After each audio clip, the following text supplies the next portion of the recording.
थोड़ी देर के लिए आंखें बंद करें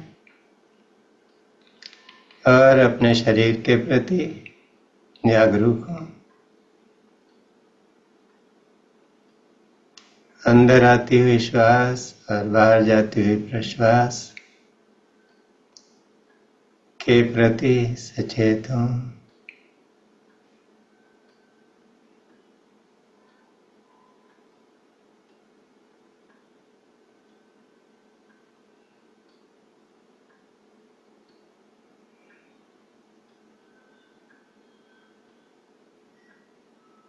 श्वास प्रश्वास को बहुत बारीकी से देखें।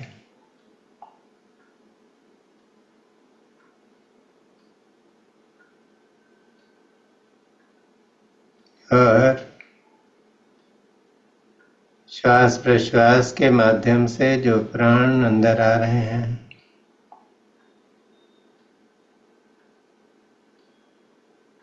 उनके प्रति जागरूक हों।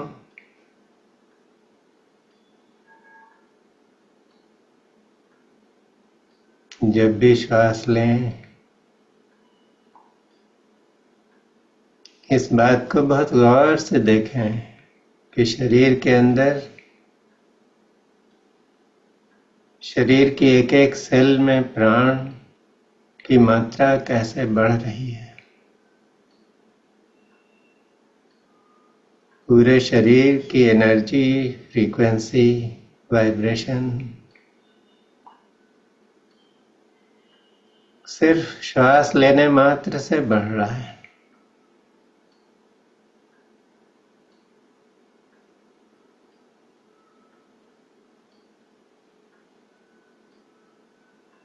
और इस शक्ति को महसूस करते हुए अपने आसपास के वातावरण के बारे में चैतन्य हो।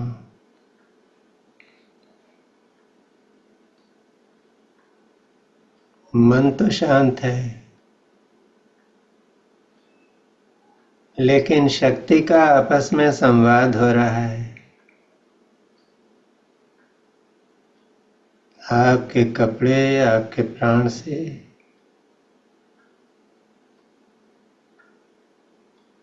एनर्जाइज हो रहे हैं। जहां आपने पांव रखे हैं वहां पर धरती आपके पांव के स्पर्श से शक्तिपूर्ण हो रही है।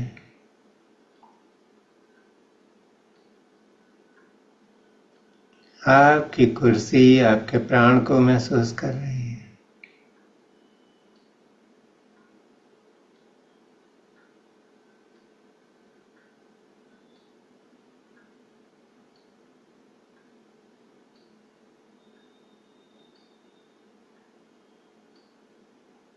प्राण के पुंज के रूप में आप अपने शरीर में कैद नहीं हैं।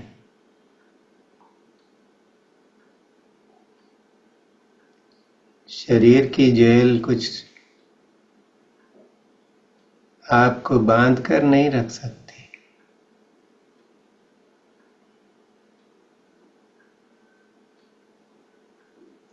प्राण के माध्यम से आप शरीर के बाहर भी हैं।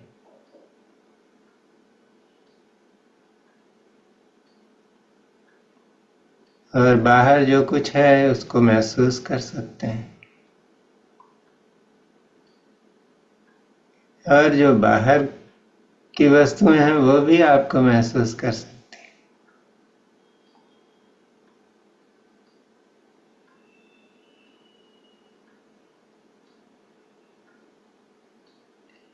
ऐसे में अपने मन ही मन एक संकल्प करें, उन सभी आत्माओं के लिए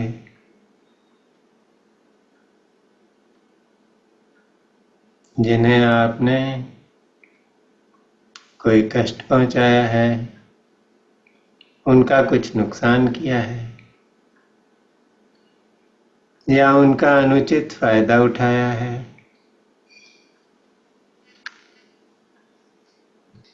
इस जन्म में या फिर किसी पिछले जन्म में।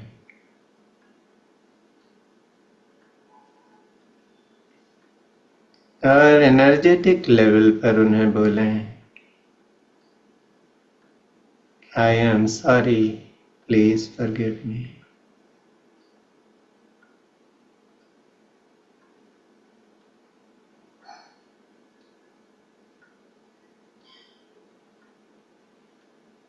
जब हम शक्ति के स्तर पर किसी से कोई संभाषण करना चाहते हैं तो वो दिल से ही हो सकता है। दिल में अगर माफी मांगने का भाव होगा तो अपने आप वो आपकी चेतना के परों पर बैठकर उन सब आत्माओं तक पहुंच जाएगा जिनके लिए आपने ऐसा सोचा है। आप उनको नाम से, गांव से नहीं पहचानते, कोई बात नहीं, लेकिन आत्मा के स्तर पर सबको सब कुछ पता है। इसलिए आपका यह माफीनामा जरूर वहां तक पहुंचेगा और स्वीकार होगा। और ये और अच्छी तरह से हो, इसके लिए जो फॉरगिवनेस की फ्रीक्वेंसी है उसको सुने।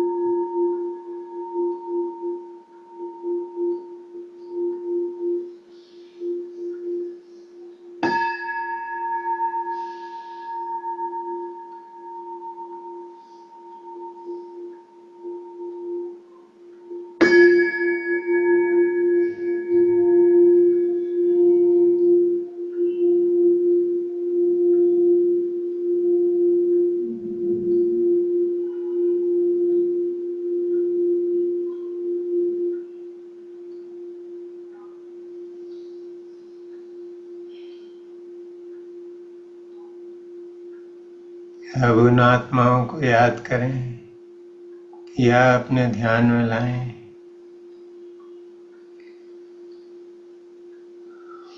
जिन्होंने आपको इस जन्म में या किसी और जन्म में कुछ कष्ट दिया है, दुख पहुंचाया है, आपका कोई लाभ उठाया है।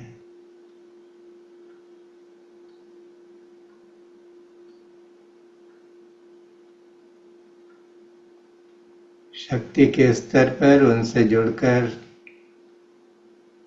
उन्हें बता दें, मैंने तुम्हें माफ किया।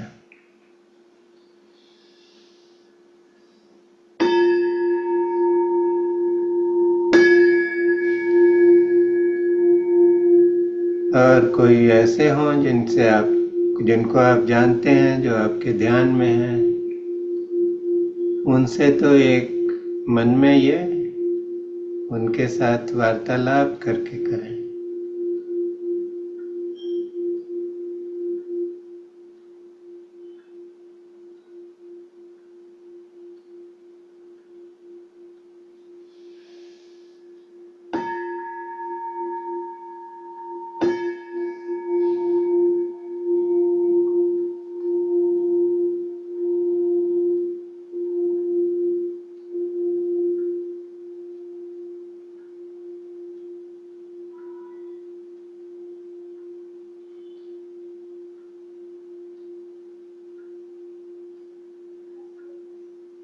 जीवन में कोई बहुत बड़ी समस्या है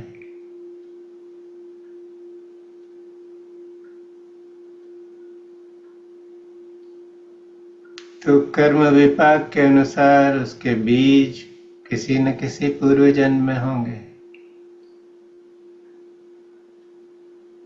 और ये सारे बीज हमारी चेतना में ही हैं।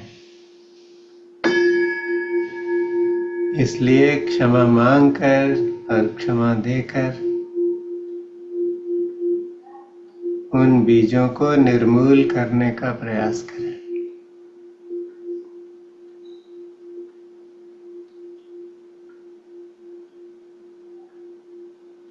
क्षमा वो मलहम है जो कर्मों के नासूर को पिघला देती है।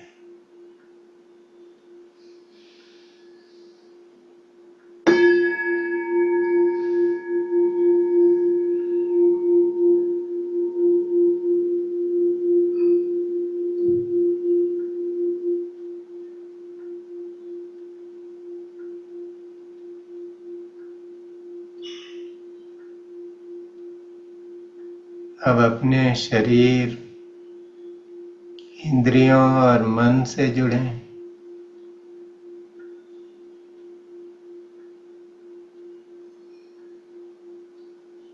शरीर, इंद्रियों और मन पर कोई अत्याचार हो गए हों, कुछ ज्यादती हुई हो, किसी अंग का जरूरत से अधिक लाभ उठाया हो, तो उससे भी क्षमा मांग लें।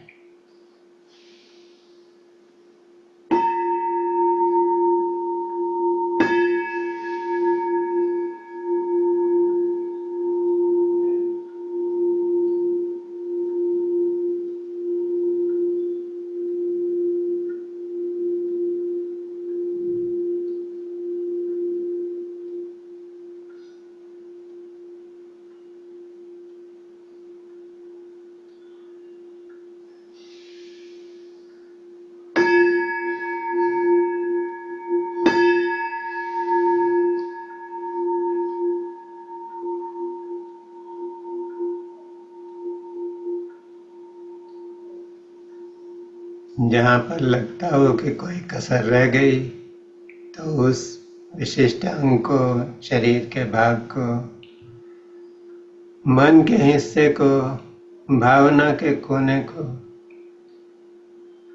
प्यार से सहलाएं, उसे आश्वस्त करें कि अब ये गलती मैं दोबारा नहीं होने दूंगा या दूंगी।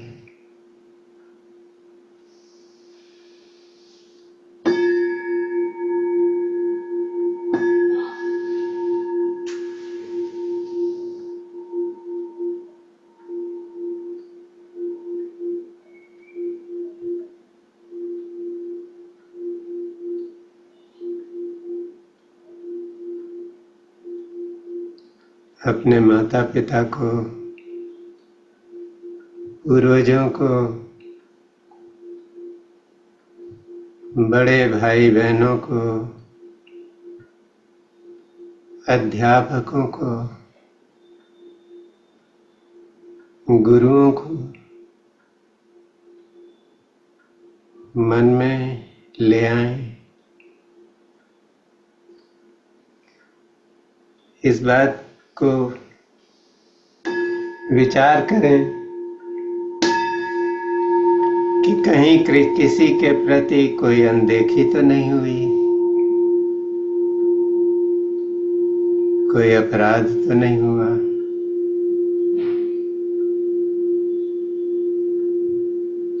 अक्सर बहुत से लोग जीवन में आते हैं, हमारी मदद करते हैं,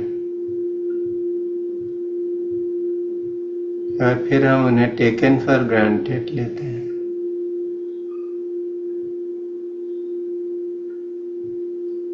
हमारा काम पूरा हो गया, फिर कभी उनको धन्यवाद भी नहीं देते। ऐसा हो गया हो तो मन ही मन उनसे क्षमा याचना कर लें।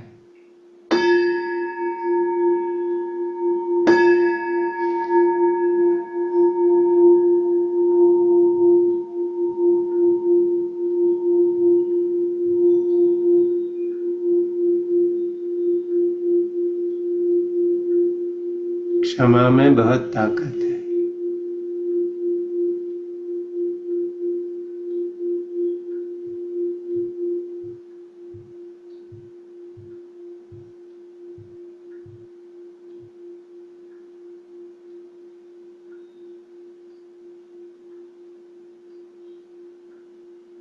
अपने मन को टटोलें। इस जन्म में या पूर्व जन्म में कोई ऐसा ही गंभीर अपराध हो गया,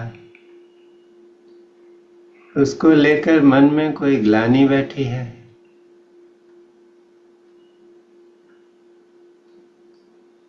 अपने आप को हम कम करके आंकते हैं, नीचा करके देखते हैं।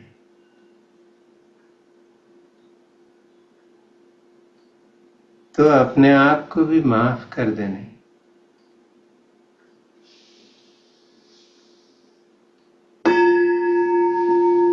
कोई गलती तभी होती है जब हम होश में नहीं होते।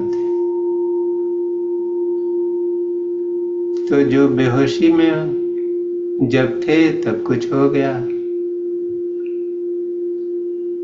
अब होश में आ गए तो उसको लेकर क्यों रोते रहने का। जो सजग होते हैं वे पुरानी बातों पर रोते नहीं, उससे सबक सीखते हैं और आगे बढ़ जाते हैं।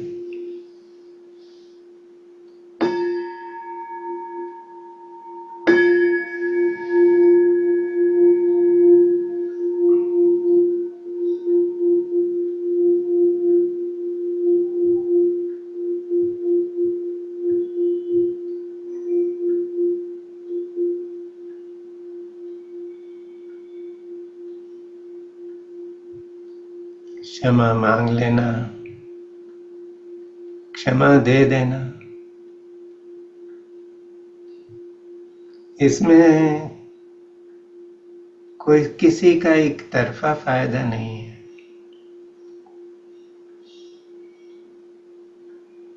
दोनों तरफ से आत्माओं को चेतना में उन्नत होने का मौका मिलता है।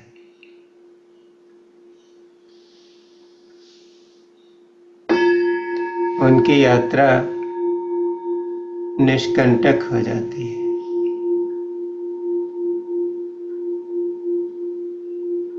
इसलिए न तो क्षमा मांगने में कोई कोताही करें और न क्षमा देने में।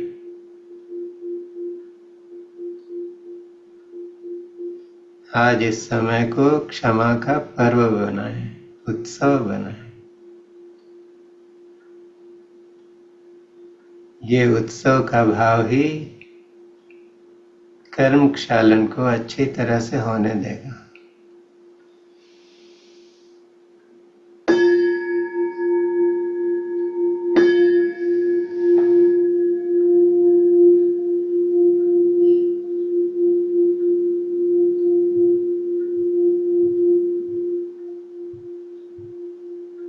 क्षमा मांग लेना या क्षमा दे देना, इसका मतलब है अपनी ही बनाई हुई छोटी छोटी मान्यताओं से ऊपर उठ जाना, अपनी बनाई हुई जेल से आजाद होना। इसके लिए ये 417 हर्ट्ज की फ्रीक्वेंसी है,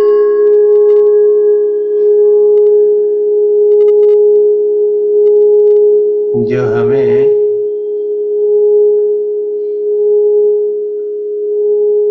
उन चीजों से ऊपर उठने में मदद करती है जिन्हें हम छोड़ देना चाहते हैं।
और जब क्षमा में हम स्थिर होते हैं तो पहली बार जो एप्रिसिएशन का हो भाव है किसी चीज के प्रति, उसको पूरी तरह से सम्मान देने का भाव जग जाता है। तो इस फ्रीक्वेंसी को सुने। जीवन की पूरी यात्रा को हम एक रूपांतरण की यात्रा के रूप में देख पाते हैं।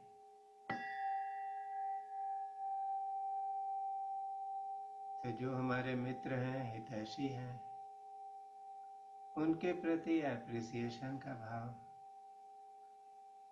लेकिन जिन लोगों ने हमें कुछ कड़वे अनुभव दिए हैं, हम पाते हैं कि उन्होंने भी बहुत कुछ सिखाया है, तो उनके प्रति भी एप्रिसिएशन का भाव।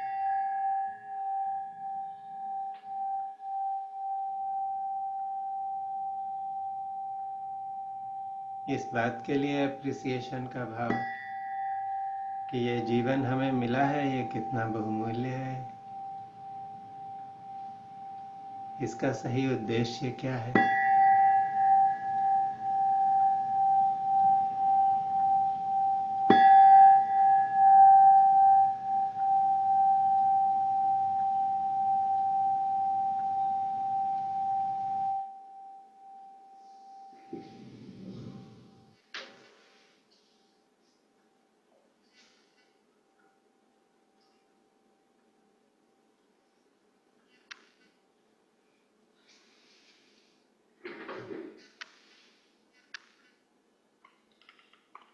जो कुछ भी इस सत्र में हुआ है उसके प्रति अपनी जागरूकता बनाए रखें।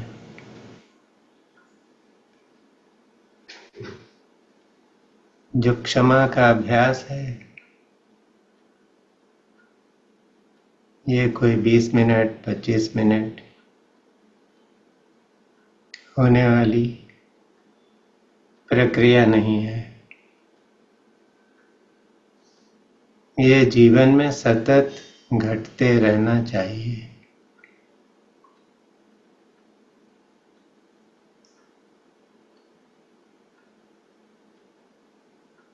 क्षमा मांग लेना, क्षमा दे देना मन ही मन,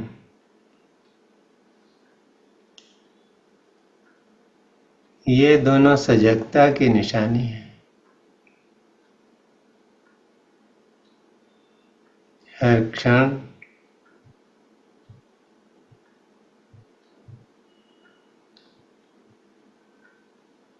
हम जागरूक होते चले जाते हैं। हमारी सजगता बढ़ रही है तो पता लगता है कि कहाँ पर हम चूक गए।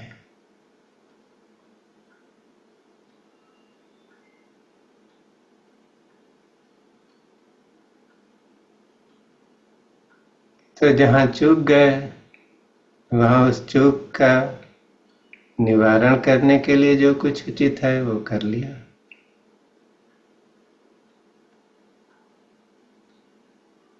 लेकिन ये सब कुछ मैकेनिकल या यांत्रिक ढंग से नहीं होना चाहिए। जैसे बहुत से लोग होते हैं, बोलते हैं आई एम सॉरी,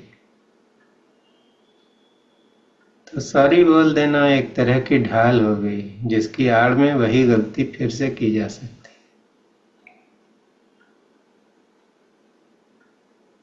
जब हम क्षमा के अभ्यास में होते हैं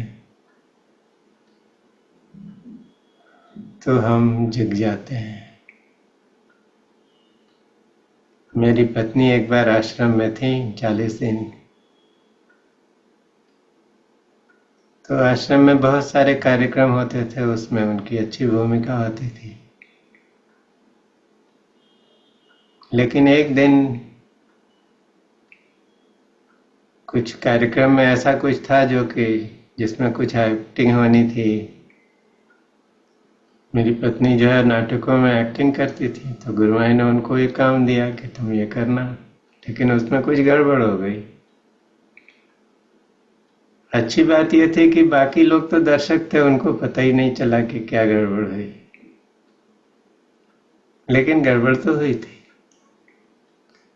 तो उस दिन शाम को जब कोई रिव्यू मीटिंग थी तो मेरी पत्नी ने जाकर गुरुमाई जी को बोला, Gurumai I am very sorry. Gurumai जी ने कहा, डोंट से दैट अगेन,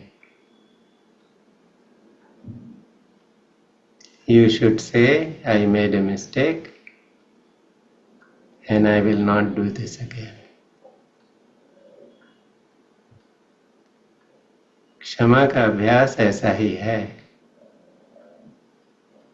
कि कहाँ हम चूक गए उसे अच्छी तरह से पहचान लें, ताकि दोबारा उस चूक में फंस जाने की संभावना कम हो जाए।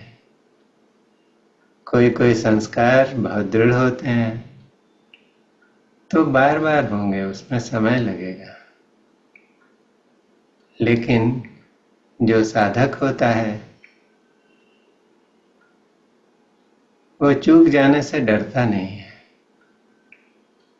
वो और उत्साह के साथ आत्मानुसंधान में लगता है, अपने आप का अन्वेषण करना, अपने को जान लेना।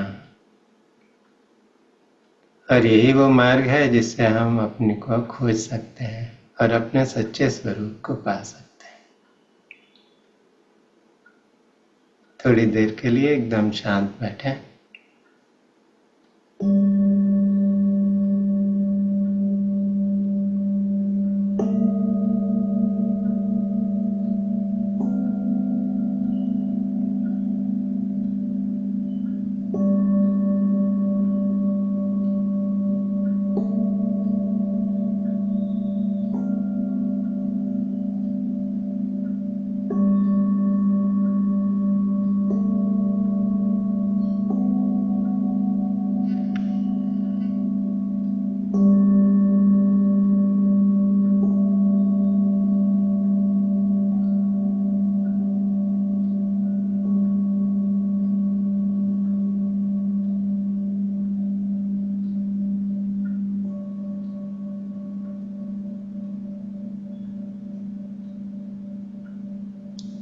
सजग हो जाना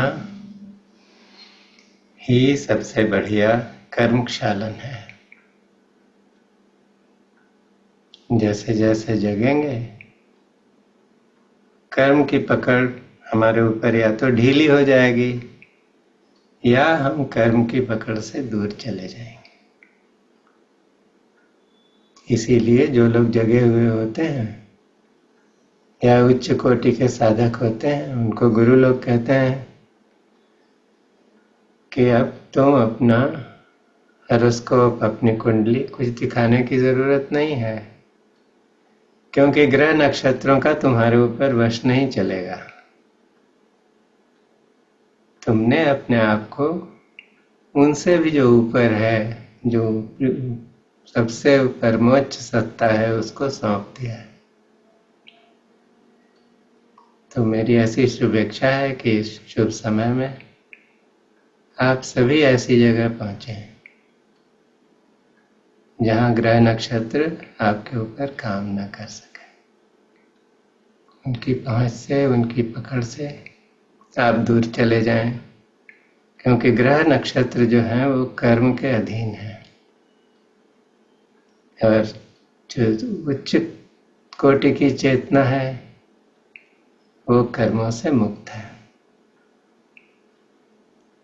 आज इतना ही। आप सबको बहुत बहुत धन्यवाद।